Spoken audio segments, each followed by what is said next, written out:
Assalamualaikum warahmatullahi wabarakatuh. Anak-anakku kelas 6, bagaimana kabarnya kalian hari ini? Semoga kalian selalu dalam keadaan sehat walafiat ya, dan selalu diberikan kemudahan oleh Allah dalam menuntut ilmu. Nah, hari ini adalah hari Rabu, tanggal 20 Januari tahun 2021. Kembali lagi dalam pembelajaran bahasa Indonesia. Nah, sebelum kita mulai pembelajarannya hari ini, mari sama-sama kita berdoa terlebih dahulu ya. Angkat kedua tangan kita dan kita berdoa bersama ya. Bismillahirrahmanirrahim. Raditu billahi rabbah wa bil islami dina wa bi Muhammadin nabiyya wa rasulah. Rabbi zidni ilma warzuqni fahmah. Amin ya rabbal alamin. Semoga Allah Subhanahu wa taala selalu memberikan kita kemudahan dalam menuntut ilmu, dan ilmu yang kita pelajari dapat bermanfaat di kemudian hari. Nah, kali ini Miss akan mengingatkan kembali untuk teman-teman agar selalu menjaga kesehatan, dan jika tidak ada kepentingan yang mendesak, teman-teman berada di rumah saja ya. Juga harus tetap semangat belajarnya. Oke, jadi tujuan pembelajaran kita hari ini adalah setelah kalian menyimak video pembelajaran, kalian dapat mengetahui jenis-jenis dari teks non-sastra. Nah, jadi jenis-jenis teks non-sastra terbagi menjadi beberapa jenis. Yang pertama yaitu ada iklan. Nah, pasti kalian sudah pernah kan melihat iklan? Wah, hebat, sudah pernah pasti ya. Baik iklan melalui televisi, iklan melalui media cetak, dan lain-lain. Nah, apa itu iklan? Ada yang tahu? Ya, iklan merupakan pemberitahuan kepada masyarakat mengenai barang atau jasa yang dijual. Nah, biasanya iklan itu berisikan apa, Miss? Iklan berisi berita berupa pesan permintaan kepada masyarakat tentang benda atau jasa yang ditawarkan. Nah, terus apa, Miss, tujuan adanya iklan? Nah, iklan bertujuan untuk memikat, menganjurkan pembaca, penonton, atau pendengar agar membeli dan menggunakan barang-barang atau jasa yang ditawarkan. Nah, biasanya iklan ini mengandung pujian. Kenapa harus mengandung pujian? Karena sebagai daya tarik barang atau jasa yang akan ditawarkan. Nah, Miss tampilkan beberapa contoh iklan. Apakah kalian pernah melihat nih iklan yang sudah Miss tampilkan? Nah, ini ada iklan tentang keluarga sehat bersama hadapi serangan virus dan kuman. Ini iklan sabun ya. Kemudian ada iklan stop merokok. Satu batang rokok mengandung 4.000 racun yang menyebabkan penyakit kanker dan penyebab kematian. Sehat itu mahal. Kemudian ada iklan shampoo. Ada kalimat untuk sebagai daya tarik nih, yaitu mengembalikan kesehatan kulit kepala dan menutrisi rambut. Nah, jadi ini adalah beberapa contoh dari iklan. Nah, jadi jenis teks non-sastra yang pertama yaitu iklan. Selanjutnya, jenis teks non-sastra yang kedua yaitu laporan. Nah, pasti kalian juga pernah mendengar istilah laporan. Apa itu laporan? Laporan adalah suatu cara komunikasi sejenis dokumen yang berisikan paparan peristiwa atau kegiatan yang telah dilakukan seseorang atau kelompok kepada seseorang atau suatu badan atas dasar tanggung jawab yang dibebankan kepadanya. Nah, laporan biasanya berbentuk tulisan, sehingga dapat dikatakan laporan merupakan semacam dokumen yang menyampaikan informasi mengenai suatu fakta yang telah dialami atau diselidiki. Nah, lalu ciri-ciri laporan yang baik itu seperti apa ya? Ada yang tahu tidak? Nah, Miss beritahu ya. Ciri-ciri laporan yang baik biasanya yang pertama, ditulis dengan bahasa yang baik dan jelas. Yang kedua, tidak menimbulkan salah pengertian. Yang ketiga, disertai dengan data yang akurat dan meyakinkan.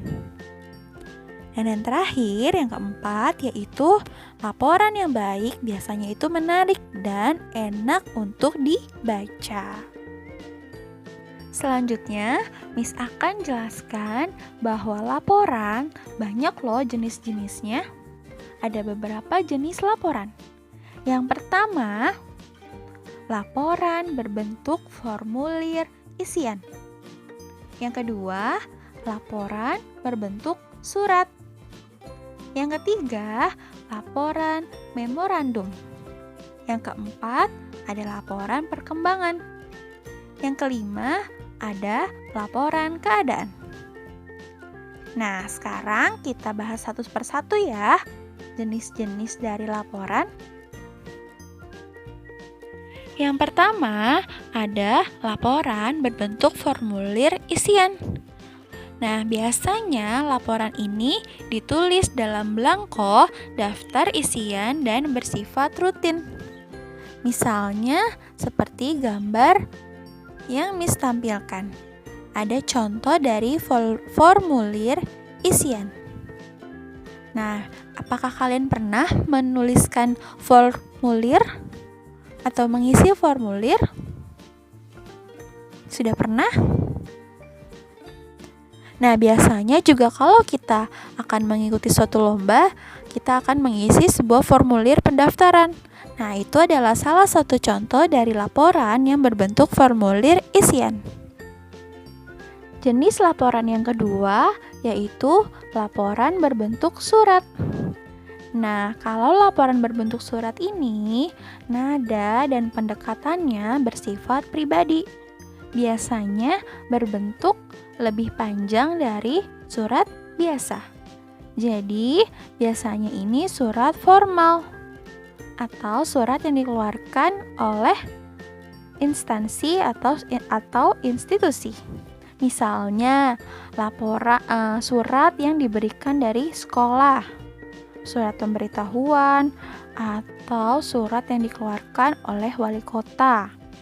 Nah, itu berarti laporan yang berbentuk surat. Jenis laporan yang ketiga yaitu ada laporan memorandum. Nah, laporan memorandum ini sama seperti surat, tetapi isinya jauh lebih singkat dan biasanya digunakan dalam hubungan kerja antara atasan dan bawahan. Jadi misalnya antara bos yang membuat catatan memo atau memorandum ini kepada bawahannya, kepada karyawannya. Seperti itu. Contohnya seperti pada gambar yang sudah Miss tampilkan. Nah, jenis laporan yang keempat yaitu ada laporan perkembangan. Nah, biasanya laporan perkembangan ini bertujuan untuk menyampaikan perkembangan atau perubahan atas suatu kegiatan yang tengah dilakukan dalam mencapai suatu sasaran yang telah ditentukan. Seperti contohnya, laporan perkembangan anak yang sudah Miss tampilkan dalam gambar. Ini ada contoh laporan perkembangan anak, yaitu laporan perkembangan anak TK. Jadi, ada perkembangan nilai agama dan moral, perkembangan motorik. Nah, ini adalah salah satu contoh dari laporan perkembangan.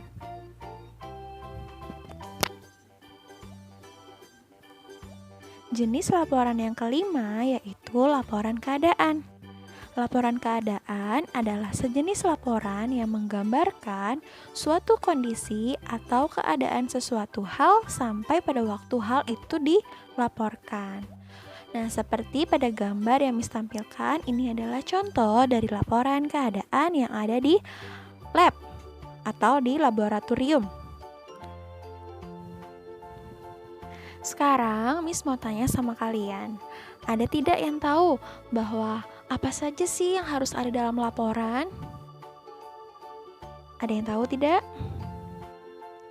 Nah, jadi ada beberapa hal yang harus ada dalam laporan. Yang pertama, yaitu nama kegiatan atau tema. Yang kedua, pendahuluan. Yang ketiga, tujuan kegiatan. Yang keempat, orang yang terlibat.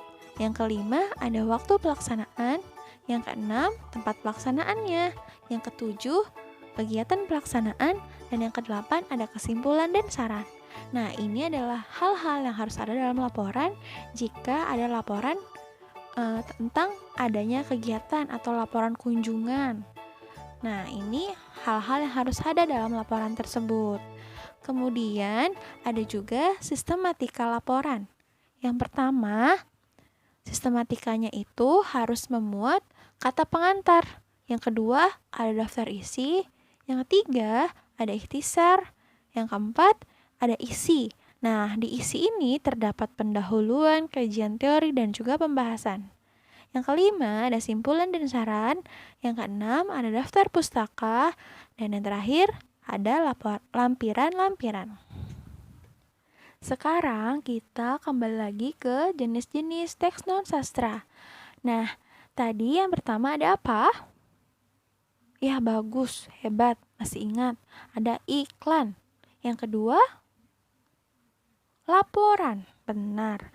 Dan yang ketiga, sekarang misalkan menjelaskan tentang paragraf instruksi. Apa itu paragraf instruksi? Paragraf instruksi adalah paragraf yang berisi perintah kepada seseorang untuk melakukan sesuatu.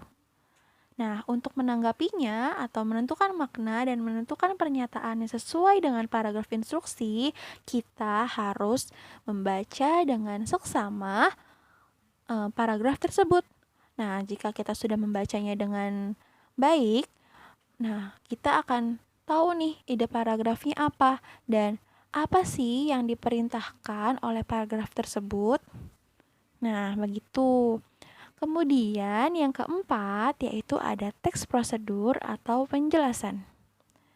Nah, teks prosedur atau penjelasan adalah sebuah teks yang berisikan langkah-langkah atau tahap-tahap untuk melakukan sesuatu hal, baik melakukan kegiatan tertentu atau melakukan membuat sesuatu yang disajikan secara urutan agar pembaca atau penggunanya tidak salah. Misalnya nih, contohnya teks prosedur resep makanan. Nah, di resep tersebut berisikan kan langkah-langkahnya. Yang pertama harus menyiapkan apa, yang kedua harus bagaimana. Nah, jadi contohnya resep makanan. Kemudian bisa contohnya itu ada aturan penggunaan setrika. Misalnya di kardusnya ada tuh langkah-langkahnya. Yang pertama harus apa? Harus dicolokannya ke mana, seperti itu. Nah, itu adalah teks prosedur atau penjelasan. Kemudian, yang kelima ada teks pengumuman. Nah, jenis teks non-sastra yang kelima yaitu teks pengumuman. Apa itu teks pengumuman? Teks pengumuman adalah suatu bentuk penyampaian informasi yang ditunjukkan kepada halayak umum, sehingga isi yang dikemukakan dalam pengumuman tersebut bersifat terbuka dan satu arah. Lalu, syarat pengumuman yang pertama ada jelas. Apa maksudnya jelas? Nah, jadi pengumuman harus berisikan pesan yang disampaikan harus mudah dipahami oleh pembaca. Kemudian lengkap. Kenapa harus lengkap? Nah, jadi pengumuman itu harus lengkap dengan waktu, tempat, atau tata cara kegiatan yang diumumkan. Kemudian harus komunikatif. Nah, jadi bahasa yang digunakan dalam pengumuman harus menarik dan mudah dipahami oleh pembaca. Jenis teks non sastra yang keenam atau yang terakhir yaitu ada pidato. Nah, minggu depan kita akan membahas dengan detail pidato. Nah, jadi hari ini kita sudah belajar 5 jenis teks non sastra. Yang pertama ada apa saja, coba kita sebutkan bersama. Ada iklan, yang kedua ada laporan, yang ketiga ada paragraf instruksi, yang keempat ada teks prosedur atau penjelasan, yang kelima ada teks pengumuman. Dan nanti hari Senin kita akan belajar tentang pidato. Nah, teman-teman, terima kasih ya sudah menyimak video pembelajaran hari ini dengan baik. Nah, sekarang mari sama-sama kita lafalkan hamdalah. Alhamdulillahirabbil alamin. Nah, sekian yang dapat Miss sampaikan. Kurang dan lebihnya Miss mohon maaf. Wassalamualaikum warahmatullahi wabarakatuh.